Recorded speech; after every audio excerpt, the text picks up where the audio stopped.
Hello and welcome to the Tournament Poker Project, all the way from sunny or rainy Essex. I'm Jon. And I'm the Tain. And it's particularly rainy at the moment, isn't it, Tain? You're only up the road from me, about 15 minutes in the car, and it's just been absolutely soggy as anything out there. Dang. It's kind of nice playing a bit of online poker. You know, when you're feeling like, oh, maybe in the summer I feel like I should be out there. But in the winter, it's like, no, you know, what better than cozying up with a cup of tea, cup of hot milk, bit of online poker. What have you been up to anyway? Yeah, just trying to get in a lot more hands, trying to get volume in, trying to stay out of the weather. It's that awkward lead up to Christmas where it's not cold enough to be enjoyable or snowing, not sunny enough to, as you said, get out there. It's just crap. But then I have been playing a lot more poker. I've been trying to practice. The main thing I'm doing at the moment is trying to practice button versus big blinds and then big blind versus button. Tell me about that. Tell me about this. Just remind me what's the idea here? Why are you practicing just one position versus one other very specific position? So starting with the button because it's the easiest. Essentially, you've got the most information. You're never out of position, so that should be the best one to master, as well as the one you're most likely to show profit on. So getting good at that, like if you're leaking money on the button, that's pretty serious because you're not going to be getting extra value. Whereas if you're leaking money, have an advantage. You should have the advantage. So if you're losing this, there's an issue with what you're doing, right? Yeah, it's actually quite significant in terms of your win rate, where say your early position, you play really badly, you're probably only going to lose 1, 2, 3 big blinds per 100 hands. Like even though we play tournaments, it's kind of slightly different on that, just because you're never entering enough pots. You're folding so often that even if you play it totally rubbish, you're not going to lose that much money. Whereas if you make mistakes on the button, they can become exponential. So you make a 1 big blinds mistake pre-flop, becomes 3 big blinds, becomes 9 big blinds, becomes 18 big, that kind of thing. All of a sudden, every time you go to showdown, because you're making these errors, you're hemorrhaging win rate, and that's a bad thing. So being good on the button is pretty important. But it's still only obviously a smallish percentage of the hands that you're actually going to play. How are you going to use what you learn here to improve the rest of the game? The reason I'm teaming that up with a big blind is because that's the most likely opponent. Even though the big blind has a much wider range, even though just because they've committed some money to the pot, they're out of position almost always.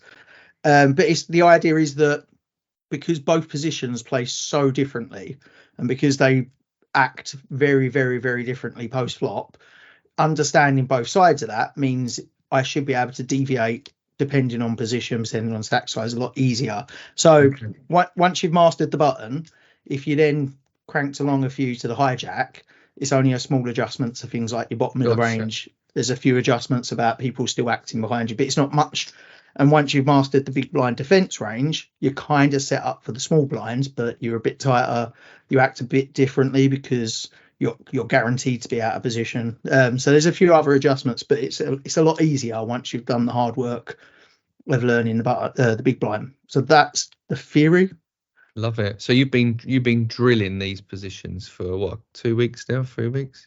Yeah. So I've been using DTO and GTO base and GTO wizard, and I've been cheaping out. I haven't paid any money. I've been basically trying to access as many free resources as I can. Every podcast I listen to has some reference to playing from the button or playing from the big blind. So when you're using these things for free, are you admitting on air that you do something dodgy, or is this trials? No. So DTO, for instance, you can go into their Explorer mode and you can fold. I think it's 30 big blinds, 6-handed pre-flop. You can drill pre-flop ranges, so you can fold round to the button, and then you go into drill, and then it will just continually show you show you combos of hands, and you just say whether you're folding, raising, folding, raising. Okay, and it tells you what you should have done, or Yeah. if that was the best choice, kind of thing. Okay. Yeah, it was that good, GTO, yeah. was it not? And then you can set it up so that you do the big blind. If it's 3-bet, then you can go back to the button as a 4-bet, that kind of thing. So you can, yeah, and you just drill, and it just keeps showing you hundreds and hundreds of starting hands, and you Sounds try awesome. to get an That's idea. DTO. DTO, did you say? That's DTO, yeah. But that's DTO. also very limited because you don't need to memorize the ranges. You just need to know about them. I mean, you do. It's extremely helpful to have memorized the ranges, but it's also, like we'll probably see today, when it comes to exploiting players, that's the first thing that you immediately adjust from. So it's just kind of having a baseline of where you're at. And then I think I've used GTO base to kind of practice a few spots. So when it goes to post flop, what you do in certain situations, how you respond differently if it's a 3-bet pot from the big blinds, things like that, how you play out of position. It's quite complicated, and I'm not very good at that. My GTO skill is only slightly better than guess work. So, but that's because GTO. You always slow yourself down, man. I'm sure you're a lot further along than you make out. But yeah, I still play too realistically. GTO plays so aggressively, so wild, but everything is for a very good reason. It's really difficult to get your head around that kind of thing, trying to understand what fin value is. Because whenever I try to get fin value, I'm just chasing some ridiculous hands that didn't have any proper value to start with. But I'm getting better. My hand reading has significantly improved. Yeah, well, that's what we're doing today, and that's what we do every episode, isn't it? And that's yeah. I mean, it's fun to do, but it's teaching us so much. And I do feel like after what we've done, 8 months now, I can hand read in game. Like I was doing it the other day. Like I was playing and making decisions because I felt like I could range my opponent, and yeah, I was kind of reading on the fly within that 30 seconds that you get to make a decision when you're playing online. And yeah, mate, that's what it's been all about. I remember when we started doing this, or near to the beginning, we were talking about one day we'll be able to hand read in game, but I can do it. I can definitely do it.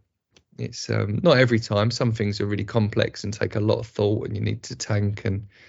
But generally, most hands in a $10 sit and go, and the level of players you're playing against there, it's enough time now to just think it through. Yeah.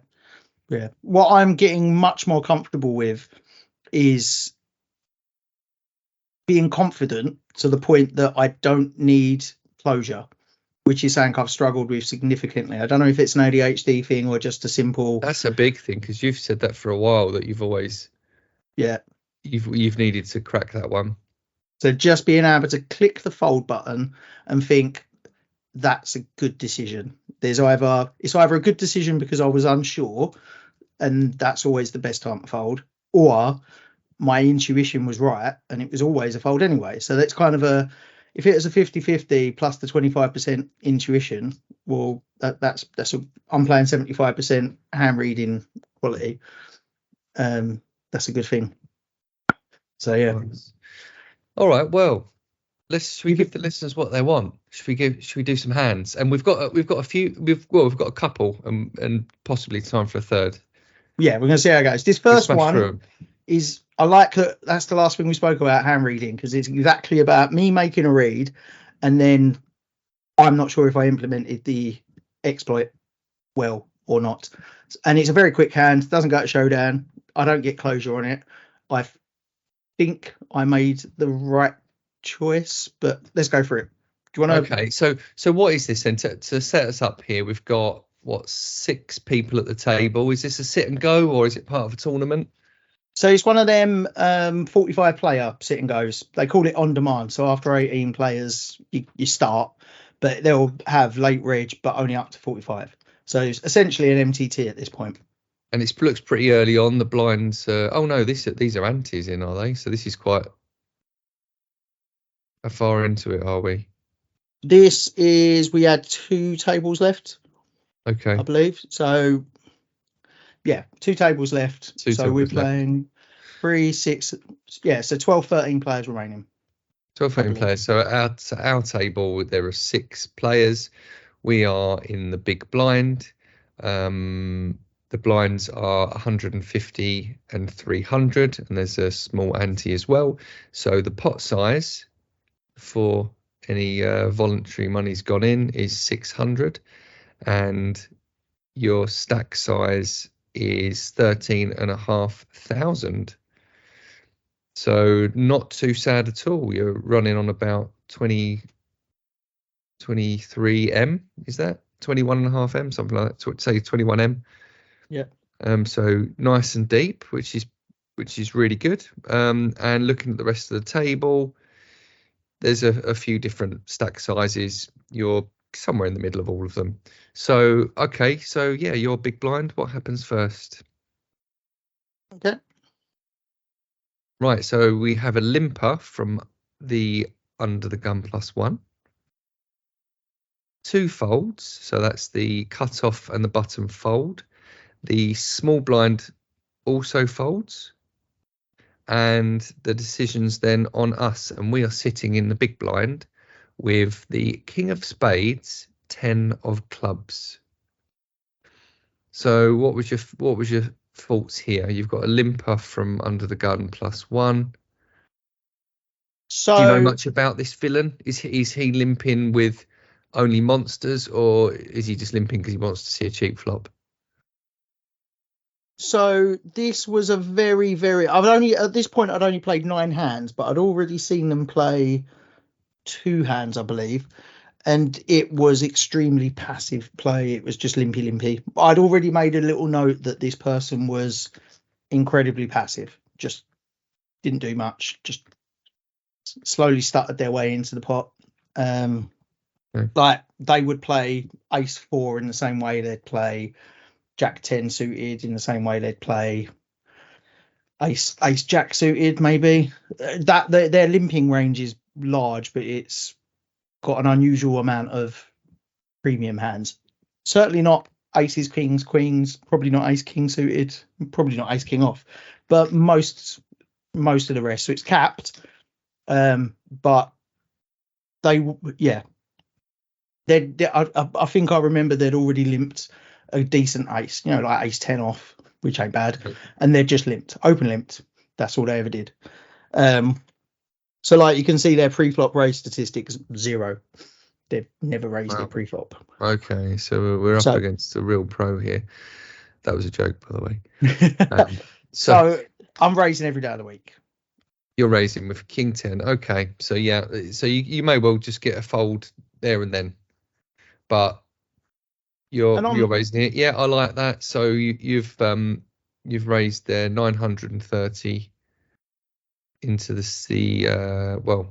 900 pot. So I'm talking about, you put an extra 630 in. So the pot, you've increased the pot size to 1530, and the villain needs to call another 630 to stay in. So what does he do?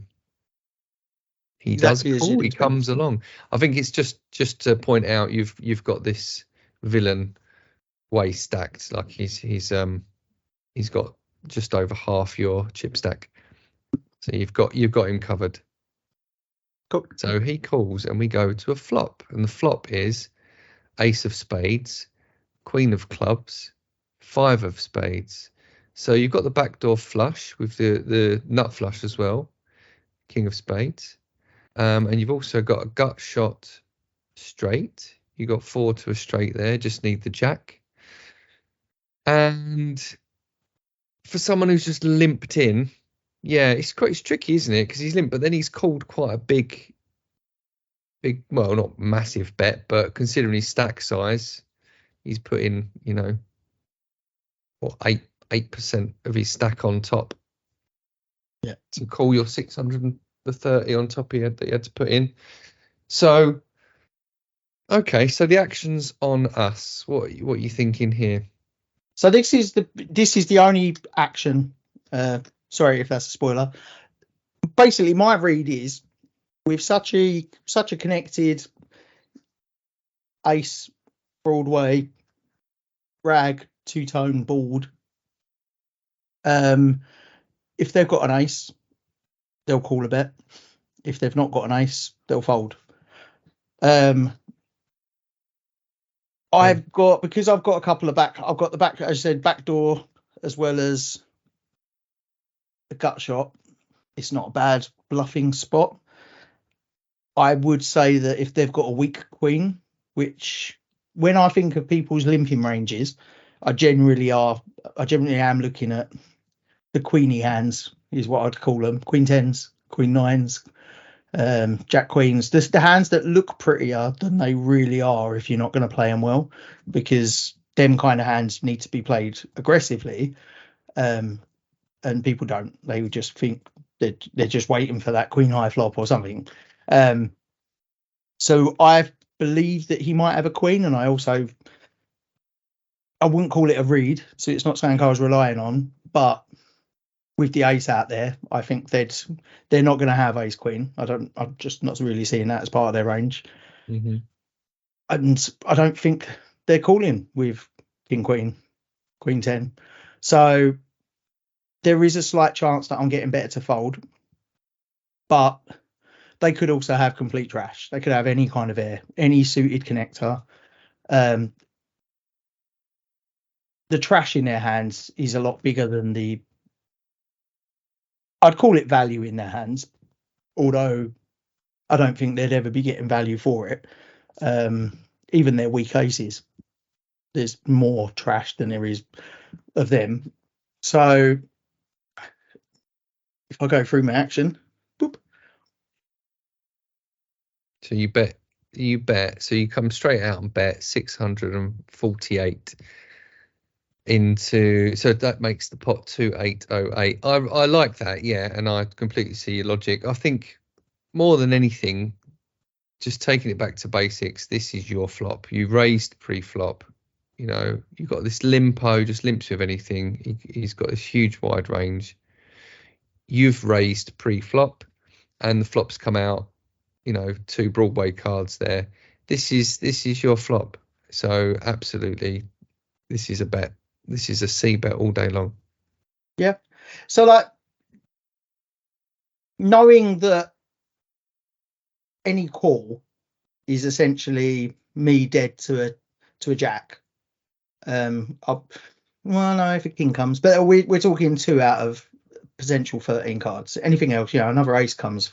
I've completely given up. But anything else, if it's not them, I'm assuming they've got an ace or a strong queen. You know, queen jack, for instance. What if he calls? Yeah, that's the only thing I was toying with, and I am playing my hands a bit more than I am my range at this point. So playing my range, this is, as you said, C bet every day of the week. I should always be doing this, but against this villain at this level, I don't think that matters too much. I'd rather, if I feel that my hand's going to be strong enough of the time, check to see if they bluff or to evaluate the turn, and then use that as the opportunity to get some more chips if possible. I don't know.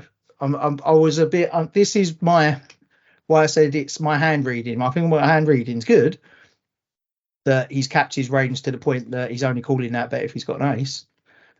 But extracting most value. Yeah, no, I think you've got to bet this all day long. I can't see this is ever a check raise, maybe, if you really want to get some value. But I think this is a yeah, I'd always be C betting here for sure. Well, and that's the other thing. Yeah, the villain is passive. I would put, they're checking behind almost every single time, even with weak aces. I can see that they might still be checking behind because they're worried about the flush or something silly. Okay, cool. I mean, I agree with that because that's what I did, and he did fold, which is what I expected him to do, and that's the end of that hand. Cool. Great. No, nice. Yeah, that was good. Yeah, just sometimes it's either because there's lots of ways to think about it, and we can really sometimes overthink the level of the villain, and I know you need to make sure they've got some grasp of what cards you might have, and the fact you raise pre-flop, you've probably got an ace or a queen. It's always a good chance. And I think you just got to play like that all the time. We can really overthink that, but maybe he doesn't get that, and maybe we shouldn't bet, or no, it's our flop. It hits our range hard. Bet it. Simple as that. Well, because okay. Next times where we've got ace king, ace queen, aces, because we've still got ace king, ace queen, aces, and queens and that in our hand. We want them to be familiar with. We're always betting that flop. Yeah, that makes sense. Okay, you got a choice. Do you want me to do the button hand or another big blind hand? Let's do the button hand. This looks good. So you've got 5 players at the table. And is this another 4 or 5 player sit and go, or what's this one? Yeah, this is a 9-person sit and go. 9-person sit and go. And everyone's got quite small stacks. You've got 470, there's a 450, a 420, 530. So it looks like near to the start of quite a small stack game. Yes, this will be if I was to guess, this is a spin and go max 5-handed, which is go. I've got a little penchant for them. I love them. Okay, so the blinds are just 10 and 20. Is there an ante that we can see? Yeah, 20 ante. 20 ante. Oh no, sorry. No, there is no ante. Sorry. It's just 10 and 20. Cool. All right then. So we are in the button. The under the gun limps in for 20. And then the cutoff limps in for 20. And we are on the button with king, queen offsuit. So king of clubs, queen of spades. This is, definitely an open now. You've got 2 limpers. We need to punish those. So I'd be putting in somewhere in the region of 100 chips. So 3 times the big blind plus 2 more big blinds because you've got 2 limpers. Yeah. The only reason I've not done it that big is just because of the starting stacks are tiny. Oh yeah. Okay. So you actually open 70. I don't mind that. I still might have gone a little bit bigger personally, just because I want to thin the field really. Yeah. Just in case. Something I haven't worked out from these spin and goes is limping is a much more significant strategy. Probably because of this, people don't want to commit too many chips to the pot. I haven't worked out that strategy. I don't know if that's optimum or just people being too scared to lose. I mean, you can go on massive losing streaks as I've experienced. Well, maybe, and maybe this is a bit of an unfair assumption, but people that are playing a spin and go, which has, as I understand it, a little bit more of a gambly aspect when you pick a pot at the end, and you might, if you come first, you might win, X amount, or you might win Y amount, and it's a little bit more kind of pot luck at that point. Maybe the type of players, or sometimes the type of players that play those games, are playing poker a little bit more like a fruit machine, where they just want to pay their chip, see a flop. If they hit, then off we go with one. If not, they'll fold. And it might be that just that the mentality for this type of game does attract people that like playing that way a little bit more. Cool. Okay. So the button, you're on the button, king, queen offsuit, you raise to 70. The small blind then calls 70, as does the big blind. The original limper folds, who's the under the gun, and then the cutoff calls as well. So you go to a flop. I've got rid of one player. You've got rid of one player, and the flop comes down 9, queen, 10, rainbow. So you now have a gut shot straight and top pair with a king kicker. That's nice. So if I could just tell you my thoughts on this straight off the bat, is you've now got a multi-way pot, and although you've got a decent hand, and I don't think you need to be too worried about ace queen pipping you, because that's unlikely given the pre-flop action. I think you do need to consider that the value, like the relative strength of this hand is lower than it would normally be. Although the pot is 300 and you've pretty much got an SPR of like 1.5, which would usually be an auto stack off. I think where this is multi-way, it brings it back into the realms of it not being an auto stack off. I think. Yeah. I don't know. Well, it's kind of borderline. I don't see how you could ever not go all in at this stage. If someone jams, you got to go for it. But it's risky. It feels like too many players came along, and that's made this a bit more of a high variance, especially when it's a connected board like that. You know, you've got 3 to a straight there. Yeah. Any jack might be jamming. Cool. And again, at this level, like, and at playing these spin and go max games, people are very keen to go all in. I'd say 3/4 of the games that I play, someone's all in first hand. Normally just as I'm going to shove, everyone folds. So it's not like we're seeing a showdown, but someone will do that first hand, especially if it's a low jackpot where, you know, you're playing a $1 game and the top jackpot's $2. I think some people can't be bothered if there's more than 3 players. They're like, oh, you know what, it's too low value. I want to win big. So they just go all in silly. But that didn't happen here. My feeling right at this point, check, round to me. Oh, everyone checks. Okay. Oh yeah, sorry, I sneaked past that while you were talking. I just want to thin the field. Now,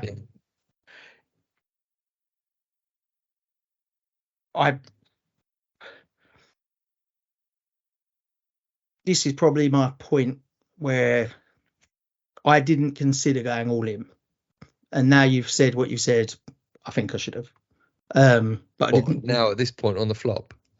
Yeah. I mean, I don't know, because I think going all in now is. I mean, you know, it's so hard, isn't it? Because if you go all in, obviously any better hands than you are definitely calling. But are any worse hands coming along for the ride? Are you going to get jacks coming along for the draw? Yeah. Are you going to get, you know, queen jack, 10 jack? The people who've got pairs, they'll probably go all in. Like, I would say, as silly as it sounds, I'd believe 8s would call me in this kind of game. Someone with a pair of 8s would they might think, oh, he's got ace king or something, or I've got the bottom end of a gut shot or something. That wouldn't surprise me. I'm not saying that it will happen often, but it wouldn't surprise me. People will slow play as well, especially in multi-way pots, because they're out of position and they can't come out donk betting because it's just a bit too obvious in a 4-way pot. So if the under the gun the small blind villain has just hit the nuts, so what were they playing? They'll be playing jack king. I can't imagine them checking that as a check raise, and because of the tiny stacks we've got, I'd be all in with top pair against that check raise. I wouldn't be able to fold it. Whether that's right or not, I'm not sure. So normally, I would say, a normal game, I would say that a bet of like a third size pot is probably about right here, maybe even a little bit smaller. But considering what you're saying there, just sounds like you just might as well get all your chips in then, right? You've got top pair, decent kicker, chuck it in, you probably get called by a lot worse. Yeah. So my feeling was half pot, because I'd normally bet smaller, but with 4 villains, I needed it to be enough of the pot that people are going to fold speculative hands. I think it's just the texture. If it was like 2 cards up and we was looking at like ace king jack or something, they have a lot more confidence as the pre-flop raiser. But it's that kind of flop that it fits into everyone's limpy range. That's 9-10 suited. So it's saying, yeah. Jack I 8. think it's saying there's a lot of It's just all queens, in there. tens, and nines in people's ranges here, and jacks as well, and yeah. So that it might have been obvious, and this is my issue here. It might have been obvious, but my feeling was I want to bet, but I want to leave myself a get out. What am I leaving myself with at the moment? So no, I believe myself with like 13 big blinds, which ain't bad. You only start with 25. So anyway. So you bet half pot. So just to recap, you've got a four-handed, four-way pot here. You've got king queen offsuit. The flop has come down 9 queen 10 rainbow. You have top pair with a king kicker. It checks round to you on the button, and you bet half pot for 150. Yeah, I don't mind it. I don't mind that at all.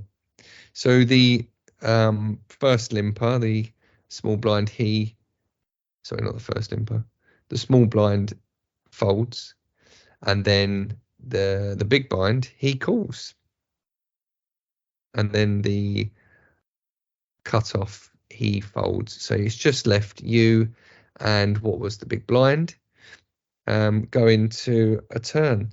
The pot is now 600. You have 250 behind, and the villain has just 220. So I can't see this is ever just not an all-in. The turn comes the 10 of hearts, so there are now 2 hearts on the board and 2 tens. So the board has paired. It's I feel like you've just got to check this now and then call him off. He's probably got a 10. It's the annoying thing. It's one of those. It's his position, the fact that he's just called pre-flop. It feels like it was what you would continue with. You know, if you had a queen, I think he'd have re-raised you by the sounds of it. This type of game, he's probably got a 9 or a 10. A second 10's just hit the board. Yeah, I don't know. I'm not loving it, but I'm not folding no matter what. Yeah. So the fact he check called on such a connected board told me that his position played a part in his action. So when another 10 comes, I'm either against someone who's continuing to slow play, hoping I'll continue the aggression. It wouldn't make too much sense though. Like, why would they not just? Because they could just jam. It's such a small SPR. Just jam. So what has he checked? Has he checked this turn? So he's checked already to me. So it's now my decision. I've got. My feeling is to check behind. I don't know what they're calling that with. That's not connected. Yeah, at I least think you're right. Almost as strong. Yeah, just call it. Just call it. And that leaves that. I mean, I can't imagine him bluffing. 1/3 pot jam, but he might. If you never know, he might jam it. Cool. So yeah, I do check behinds. Like it felt like the right thing. So there's too much risk. I can't imagine. What is he going to call behind with 9-8 or something? I don't know. I think that's speculative. I like it. I don't. Yeah, I don't see the what is the point? Like I'll beat that anyway. You jam it now. What is he calling with a 9? Maybe. Worst queen. Maybe. Yeah. But then there's so few of them combos compared to his folding stuff I was beating anyway, and quite a number of combos, quite a lot of his hands that are massive against me now. Queen 9, Queen 10, both definitely in his range. 10-9, 10-8, King 10. All of that is limpy. Yeah, he was big blind. It's all the 10s. Yeah, all the way down. Anyway, so I've checked behinds. We go to a river. And it's the 5 of hearts. So we have a final board of 9 of diamonds, Queen of hearts, 10 of clubs, 10 of hearts, 5 of hearts. So 3 hearts on the board. We have top pair with a king kicker. And obviously we've got that paired board. So, unless the straight was already there on the flop, it certainly hasn't completed any Jack X straights. I'm not too worried about hands like Queen 5, 9-5. I think that's a little bit out of the question. I can't see why anyone would be going like putting 70 chips in out of their 500 chip stack pre-flop with 9-5 or queen 5, so I'm not worried about that. So if he had it already. There's the chance that he's now hit this backdoor heart flush. Seems really unlikely. You can't be worrying about that. Like certainly for an extra 220 chips, and although that's pretty much your entire stack, the pot's 600. You're talking about a third pot size bet. There's no way out of this. You have to call this. So the villain jams on the river for his last 220. So the pot's now 820. You need to put in 220 to call. You've got top pair. You've got the pair of queens with king kicker. Yeah, this is a call. There is stuff he can have you beat with, but I don't think you can really get out of it. See, my read on this is very different at this position, at this stage. Basically, when they've called the flop, even though there's a chance I've got the best hands at that point, it fits into so much of their range that the 10 and then the backdoor hearts possibly complete. So, for instance, like king 10 of hearts, king 9 of hearts, they would be calling that flop bet, I think, just speculatively with a backdoor, which has now come in. That kind of thing. So the flush draw isn't completely redundant. I think it is doing something there. But I basically, when I've checked behind on the turn, the type of player who then has been very passive, just limped, called, limp, call, check, call, who then accidentally gets checked behind, they're trying to slow play something, and I've not allowed them to slow play it because I've turned down the option of betting the turn. When that flush then comes in and they don't seem to care, that tells me that either they're stupid enough that they've just ignored the flush, or more likely they've got a 10 and they're willing to risk the flush because they can't lose value for their trips anymore. Or they've got a pair of 9s. I don't think 9s are in their range. A pair of 5s might be, actually. But it's that kind of, okay, the flush might have complete and I might be betting into a loss here, but I can't afford for you to check behind his hand anymore. It's not often I get trips, so I'm going to bet. And the fact that they just ignored the flush, they don't care that that's now come in. So that to me is just a red flag, and it's like, but why wouldn't they? Why wouldn't they care? Like if they had 10 here, they'd be like, bugger. Like the flush is in. I'll just check this, but I'll probably have to call. If I'm betting to. Because we're just too. I don't know. The stakes are too small. The stakes are so tiny, and it's hyper. So the blinds will be going up in every 5 hands. So it's kind of like if you've got a queen, a pair of 9s, if you've got trip 10s, you've got the flush, you've got even if you've got a blooming 5, you just got to get them in. But but the whole point is he's not doing that with Queen Jack. He's not doing that with Queen 8. He's doing it with. It's unnecessary for him to have come along for so many streets and to then think, ooh, better jam this, considering the bet size is so small that he must be assuming that I'm calling. I can't imagine he's doing that with worse than King Queen. I just can't. I don't think anyone's that wild. It could be. I might have had a misread, and sometimes there are players that are just silly. But there were 2 hearts on the board on the turn, and you checked, right? So maybe he's thinking, well, you've bet the flop, and I've called it, and then you've checked the turn. So he's thinking, yeah, this guy's not got anything. He was bluffing, and maybe he does think he can get you off of this. Well, yeah, but then it could be like, I mean, I'd also look at it from if I'm playing something like Ace 8 of hearts. You take a punt because I'm the pre-flop aggressor and I'm doing a continuation bet. When that doesn't work, instead of going for an extra barrel on the 10, I'm like, well, you know what? If I just check behind here, I actually get to evaluate, does my heart draw come in, or do I need to turn it into a bluff? Like that's quite a realistic move that I would take.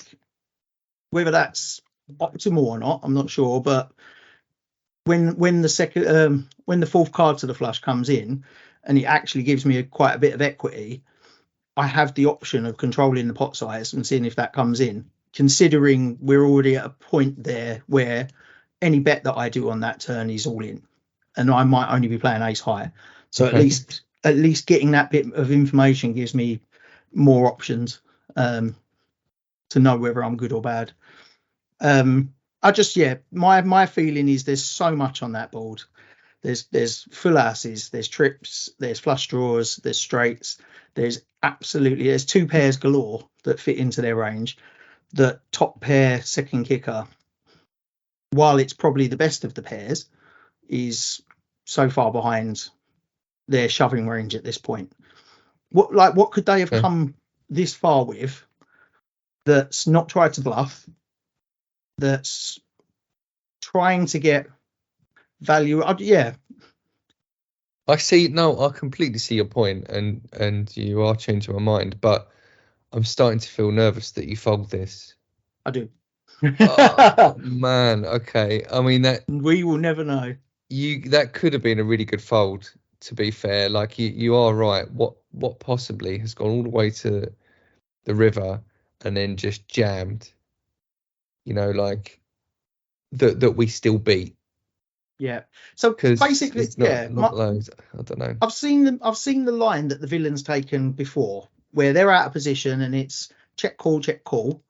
But then when the person checks behind on the turn, representing either the straight or the flush that comes in on the river, knowing that the person who's checked behind the turn has declined to continue to get value.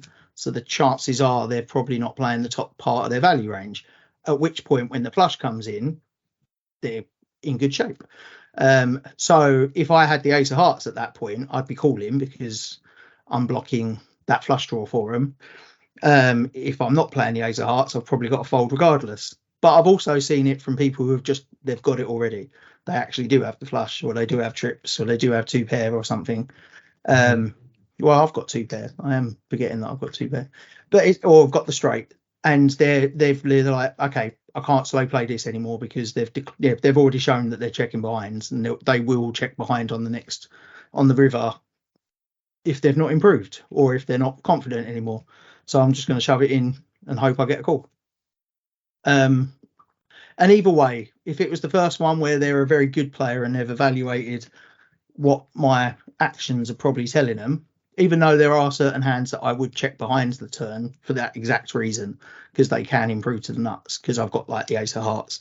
As I said, like if I'm playing ace nine of hearts, for instance, I'd probably check behind that turn, because if that heart comes in, that's the most likely time that they're going to bet into me, and they're trying to rep something that I've got.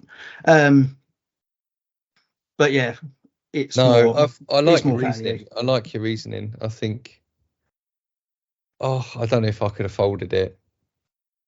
And it's like being was this like a $1 spin and go? Yeah, you're being so disciplined. I mean, I'd have just been like, I need to know. I need to know, and I don't mind paying $1, but obviously that's just a terrible way of actually playing. It shouldn't be done like that. But no, well, very well disciplined there. Love your reasoning. I think you got good reason to fold, and you managed to do it. You found the fold button. Yeah, but this is it. I think these are the kind of edges that I'm trying to pick up, where I could be wrong. Like, this could be, if they're an excellent player and they're repping that flush, knowing that I've shown weakness, and they're playing $1, I don't really want to be battling them pots with them anyway. I'd rather fold and pick on someone else. But the chances are they're a $1 player trying to bink a $20 win, some silliness. Or they've got a busted straight draw. Or they've got it. They could have had a busted straight draw, but there's so... What combo are you playing for that to be busted? Like, I've got a busted straight draw. Jack 7 of spades. Yeah, I possibly, but I don't see him calling the first bet. That's the thing. It's very hard for him to have king. Well, he can't have king jack because he's like lose because he's got the straight. He can't have Jack 8 because it'd have straight.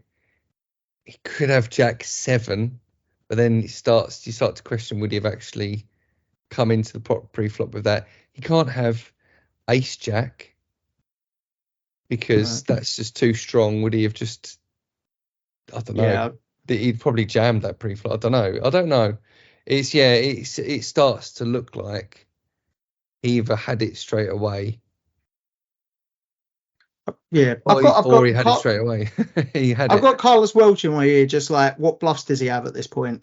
I've heard him say that. Well, exactly. This is what I'm trying. When you really think about what Jack's, because there's not really, it's a rainbow flop, but there's not really a flush draw. It would have only ever been he had a Jack and he was chasing an open-ended straight draw. But what Jack could he really have had? Would he really be in a pot with?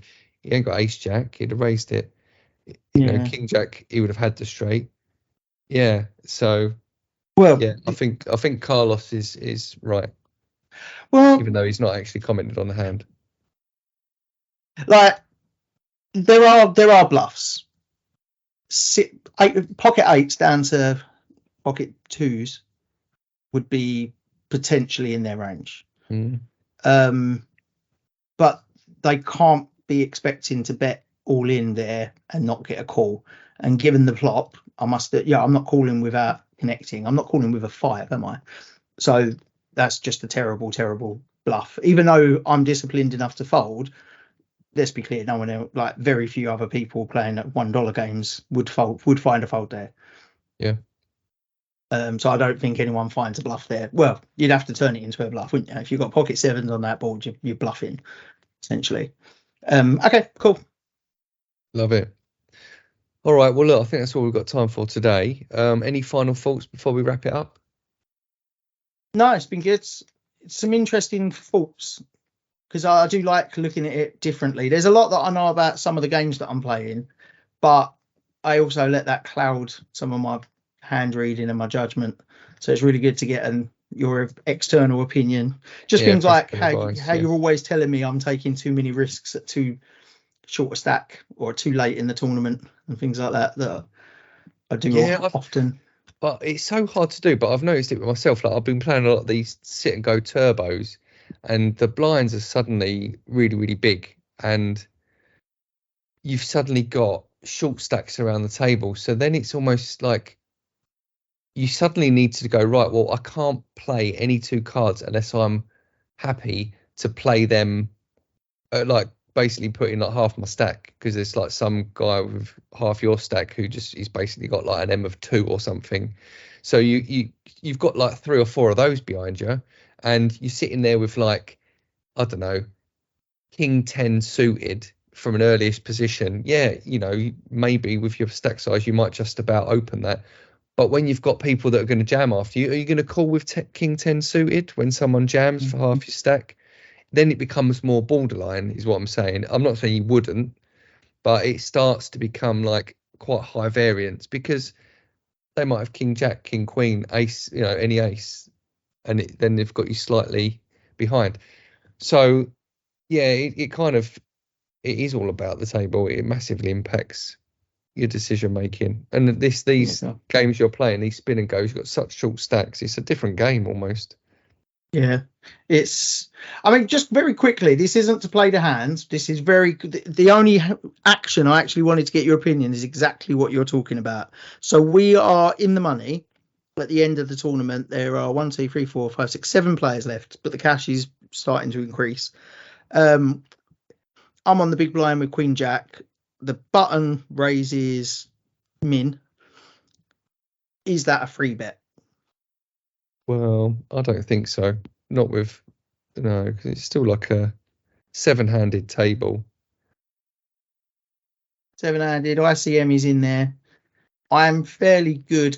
What's that? 300. So I'm playing 20 odd big blinds back. So my M's what, 10, 15?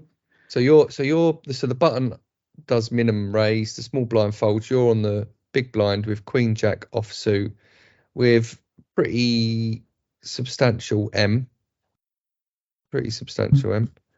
So I would probably just call that one, to be honest with you. I'd probably see This is something I'm studying. So I decided to free bet it because the villain had folded to 3 bets 100% of the time, 4 out of 4. But that's not much of a Okay. stat. He's Yeah. only seen 4 free bets. That's nothing. But anyway, Right. that's all I wanted. So you would say at this stage that is not a free bet, because I thought that was. I don't hate the free bet. No, don't get me wrong. Like certain conditions, I might decide to do that. Especially if I started to feel like this guy's just going to fold.